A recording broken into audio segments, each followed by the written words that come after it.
Welcome to another edition of Reimagining Cyber. This is Stan, and we decided to do something a little different today. Rob and I, along with our producer Ben, have pulled together a number of clips from previous episodes, and the theme is around being in the role of the Chief Information Security Officer. And so we're going to start off today with an episode with Parham Eftekhari. It was episode 17, titled Cybersecurity and the Modern CISO. And at the time, Parham was the Executive Vice President of the Cyber Risk Alliance, and he's speaking to the role of the CISO and how it's changed over the years.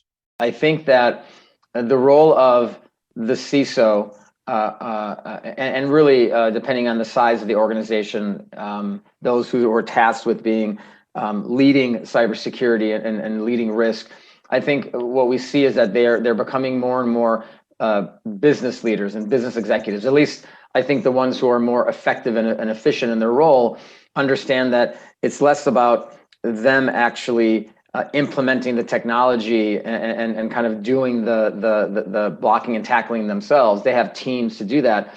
What's really important for the CISO to do is understand how to navigate the business side of the organization to make sure that the priorities that they have as the head of the security shop get elevated to the business leaders, right? The board, the CFO, the CEO, the president, all the business unit leads within their organization. And that CISO really acts as that liaison between these roles. So I think as you go up kind of the food chain, so to speak, and organizations become larger, have more employees, have more endpoints, have just more scale to them, you see the CISO becoming more involved in being a business leader. I think that's really been the most stark evolution and how that translates into what they do. Our next clip is with Tim Rohrbaugh.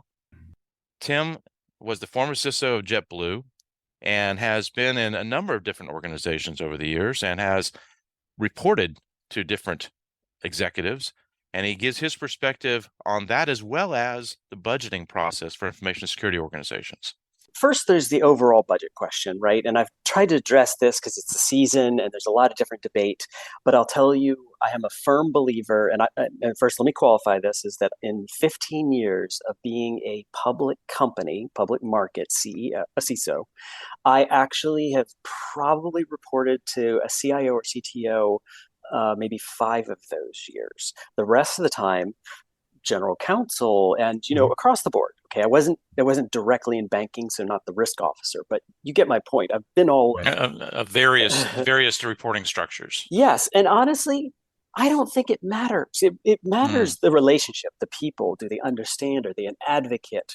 But you've got to have, regardless of who that reporting structure is, you've got to have FaceTime with your audit committee. You got to have the people who actually need to know that you're protecting them, the shareholders, the employees, and the customers. They need to hear it from you, and you need to be challenged to explain it to them. Okay, so that being said, I do believe that the budget should be tied to a metric, which is IT. And the reason is because in cyber, if you're a CSO and you have physical, set that aside. But if you're a CISO and you have cyber, then what you're doing is you're trying to address risk associated or potential of misuse, right, of technology. Technology investment by the company is captured in the IT budget. So is the labor that is associated with using that IT.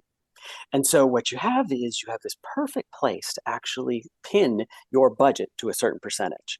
And if we're not pinned, and this is the way, a lot of people can debate this, but I think we are 10% of IT as a base, and then we adjust up and down based on the threat landscape and the regulatory landscape. So that was Tim Rohrbaugh from episode 70, speaking on the role of the CISO and how they aligned in the organization as well as the budget. Next up, we're going to the federal sector with Nick Ward, who at the time was the CISO for the Department of Justice in episode 18, which we focused on really the executive order that just hit the street at the time and how the U.S. was focusing on cybersecurity more specifically and how Nick viewed the EO and what CISOs need to do in response to it. I'm not going to presume to be in the minds of whoever authored different portions of the executive order. But it was certainly a major driver for everybody working on that. I think if you read through some of the language, there's probably some influence of the Colonial Pipeline incident as well, and that likely went into the EO. But as you can tell, the EO is pretty focused on how does the federal government defend itself against our foreign adversaries, and so for that reason, I think SolarWinds was probably the major driver behind that. One of the requirements out of the executive orders for NIST, with others supporting them, to define what critical software means, and that should help you prioritize what you need to focus on. They've also rolled out some preliminary guidance that they call fundamental around the kind of measures you need to put in place. How are you going to move forward, given that this is now on the table, as far as identifying critical software, taking action based on the recommendations they've rolled out? NIST gives us is giving us another tool for us to be able to figure out how to apply supply chain risk management, and it helps us focus on those situations where a foreign nation state may target U.S. trusted, high quality companies, and because they have that trust with us, and it helps us realize and focus and prioritize looking at the same kinds of criteria for those vendors.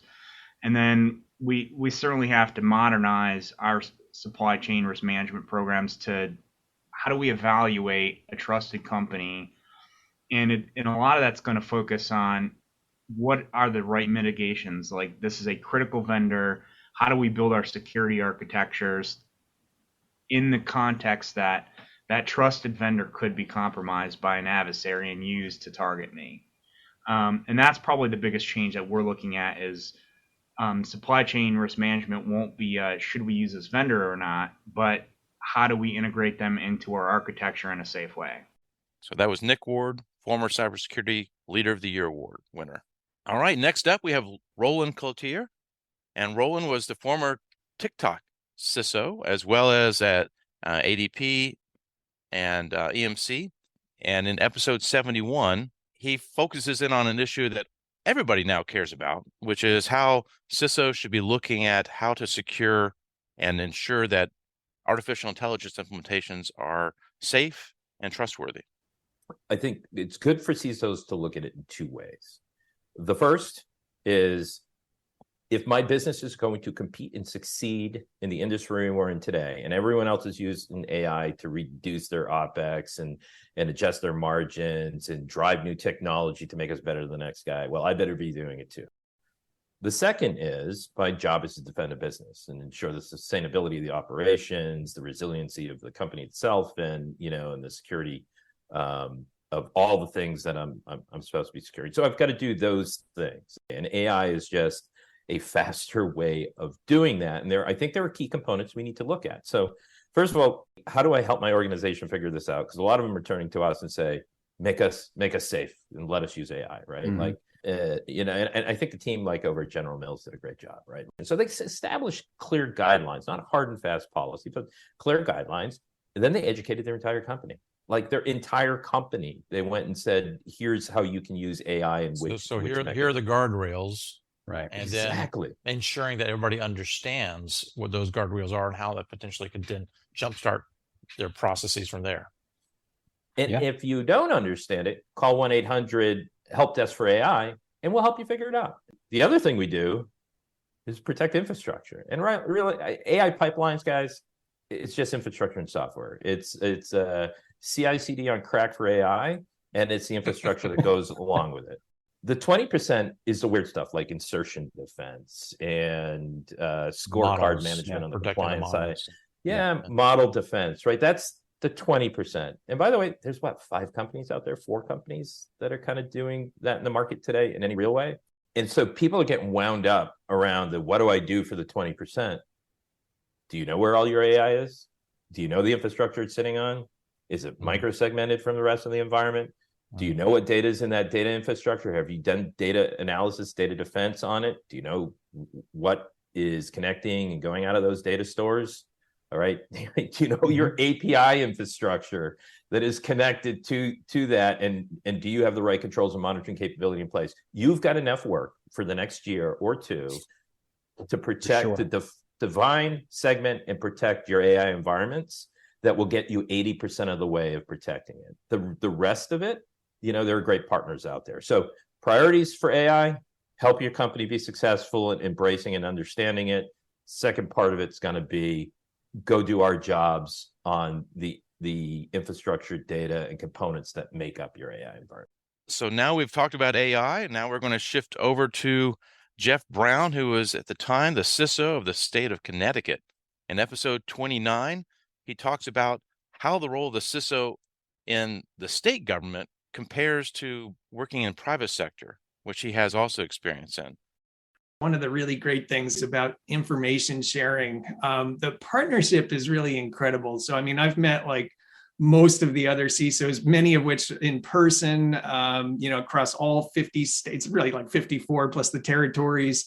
There's groups like NASCIO, which is the National Association of State CIOs, the multi-state ISAC, which is our information sharing, but also like FBI, all of our federal partners. The really big key difference is that we're not in competition with each other.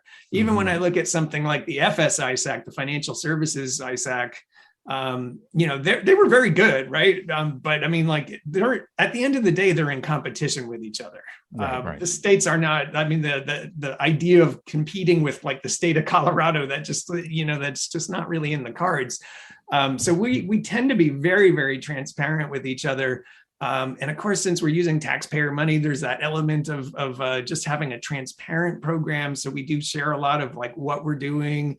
Anything that doesn't really expose, obviously, any security vulnerabilities that might be used against us. But I mean, we really try to run a very transparent program and work with all of the other 50 states, because, really what we see is, we're on like Signal together, so we can all like kind of text each other in real time. And it's I have to say, it's really, you don't really feel like you're on your own here. Obviously working in a state government, you have a little bit less freedom in terms of spending. It's a little tougher to hire people, but I have to say the quality of people that I run across, certainly in the state of Connecticut, the quality is extremely high.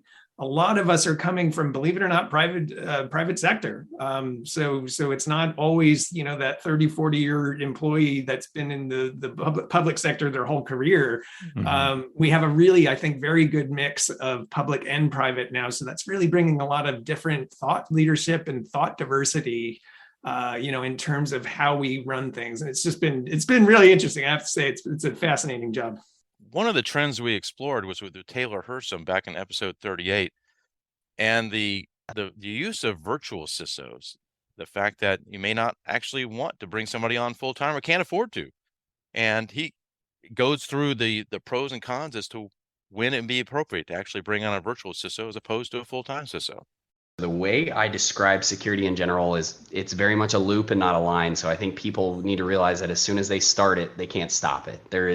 Whether you're pursuing SOC 2 or you are doing customer security assessment questionnaires, those don't just happen once and then they're done. You have to maintain that SOC 2 attestation. You have to answer those questionnaires every year for the same customers. And so first, realizing that this is something that once you start, you can't technically stop. I think the way that we describe it, and I realize I'm biased here, but anytime you're under 500 employees, I think that there is actually value in going the virtual route or the vendor route. I do think that as companies get past that 500 employee mark, you need to have some kind of internal stakeholder. It doesn't necessarily need to be a CISO. We've seen people get by with compliance manager coupled with contractors. We've seen people with just senior security analysts. And then I think that the way we like to describe it is your security team needs to be about 1% of your total headcount, 0.5 to 1%. And people don't realize that that's a pretty significant investment. So you go look at the salary of a CISO and a data privacy officer, a compliance manager. They start to add up a lot. And I truly believe that, especially for the startup and scale up market, you can replicate and use a lot of you can usually get more value out of contractors than you can out of hiring full time. And the reason I say that for the security industry specifically is because there is a ton of volatility. There is the whole issue of people getting poached left and right, and people being unfulfilled because we're all humans, that is exacerbated in the security space. And then of course the fact that people get overworked in this area, and so you start to invest a lot of money into resources that aren't all that reliable. And I don't mean that to knock on CISOs or security professionals by any means, but it's the reality that we're seeing. And so at least with vendors, you have that ability to get dedication. People will, I guess, always take your money, for lack of a better term. And so usually the smaller companies can get by for a long time with using third parties. All the clips so far have been from men, which is not surprising since research shows that only 16% of CISOs are female. And how can you address that? In episode 9, we had 3 powerful leaders in the information security space.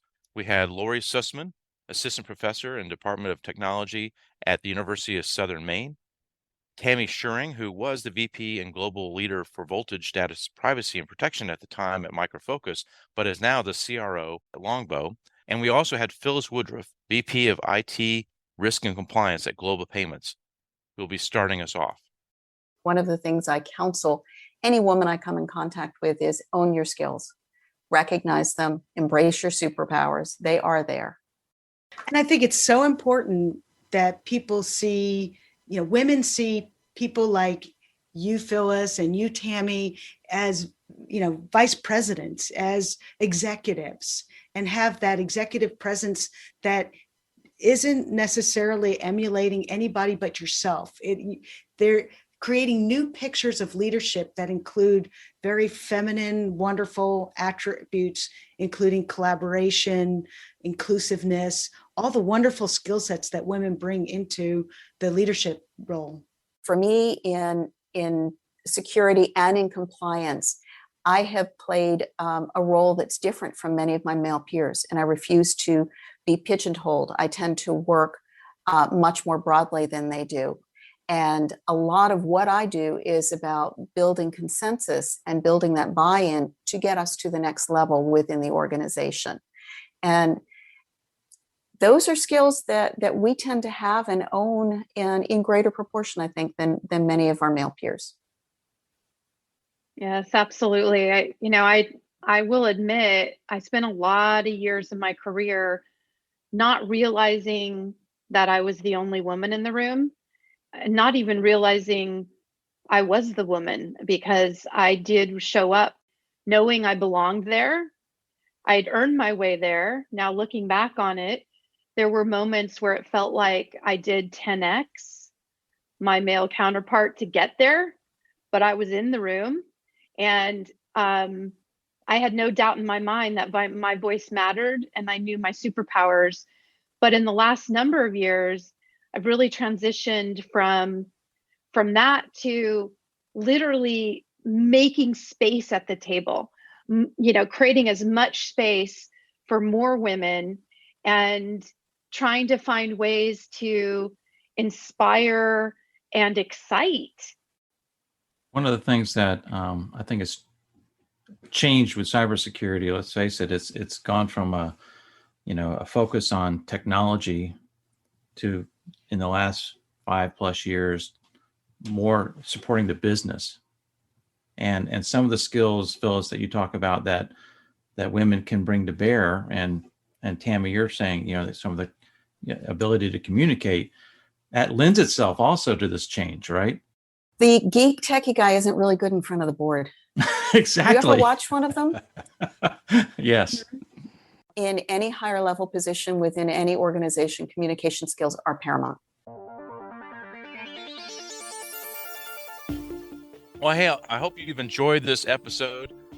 We've pulled together, I think, some really useful clips to help better understand how the role has evolved and different perspectives on how you could think about alignment, as well as budget, as well as how the leaders work with others. Thanks for listening. Until next time.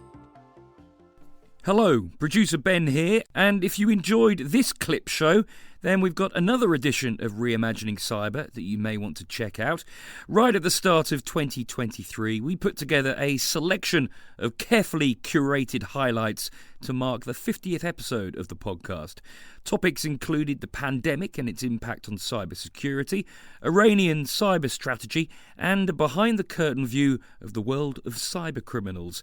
Finally, please remember to rate and review the show wherever you listen to your podcasts. If you're not sure how, well, it's pretty easy.